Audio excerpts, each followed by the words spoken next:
Genesis 30. When Rachel saw that she was not bearing Jacob any children, she became jealous of her sister.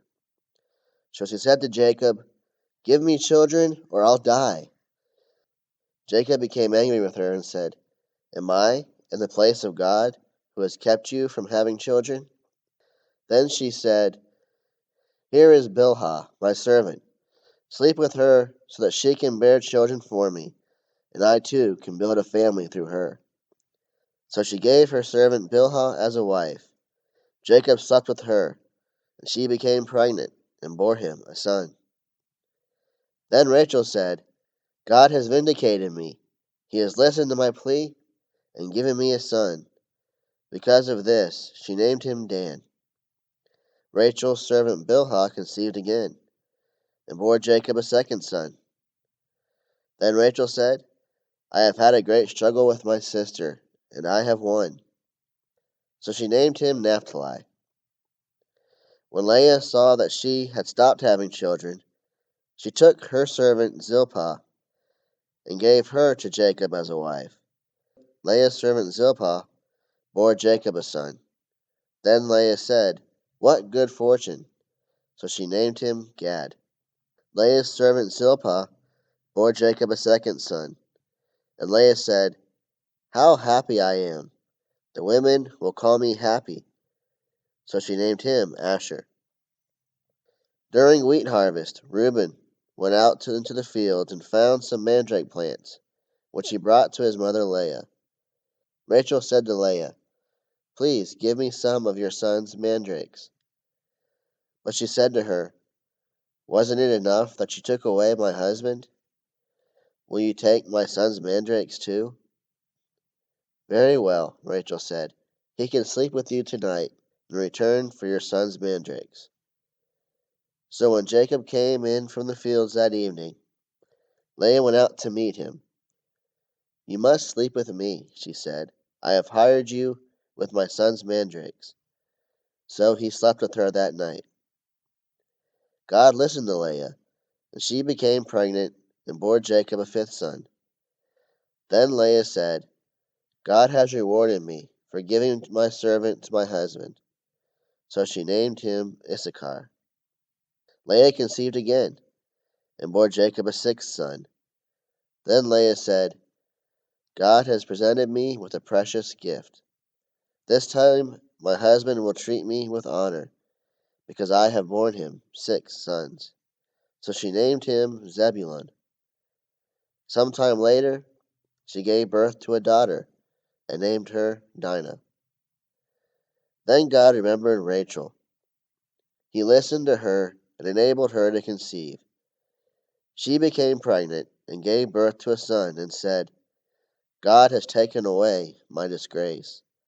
So she named him Joseph and said, "May the Lord add to me another son." After Rachel gave birth to Joseph, Jacob said to Laban, "Send me on my way, so I can go back to my own homeland. Give me my wives and children, for whom I have served you, and I will be on my way. You know how much work I have done for you." But Laban said to him, "If I have found favor in your eyes, please stay. I have learned by divination that the Lord has blessed me because of you." He added, "Name your wages, and I will pay them."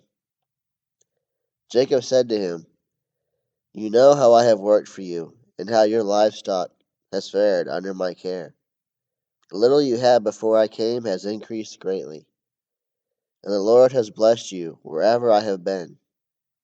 But now, when may I do something for my own household?" "What shall I give you?" he asked. "Don't give me anything," Jacob replied. "But if you will do this one thing for me, I will go on tending your flocks and watching over them. Let me go through all your flocks today and remove from them every speckled or spotted sheep, every dark-colored lamb, and every spotted or speckled goat. They will be my wages, and my honesty will testify for me in the future. whenever you check on the wages you have paid me. Any goat in my possession that is not speckled or spotted, or any lamb that is not dark-colored, will be considered stolen." "Agreed," said Laban. "Let it be as you have said." That same day he removed all the male goats that were streaked or spotted, and all the speckled or spotted female goats, all that had white on them, and all the dark-colored lambs, and he placed them in the care of his sons. Then he put a 3-day journey between himself and Jacob, while Jacob continued to tend the rest of Laban's flocks. Jacob, however, took fresh-cut branches from poplar, almond, and plane trees, and made white stripes on them by peeling the bark and exposing the white inner wood of the branches.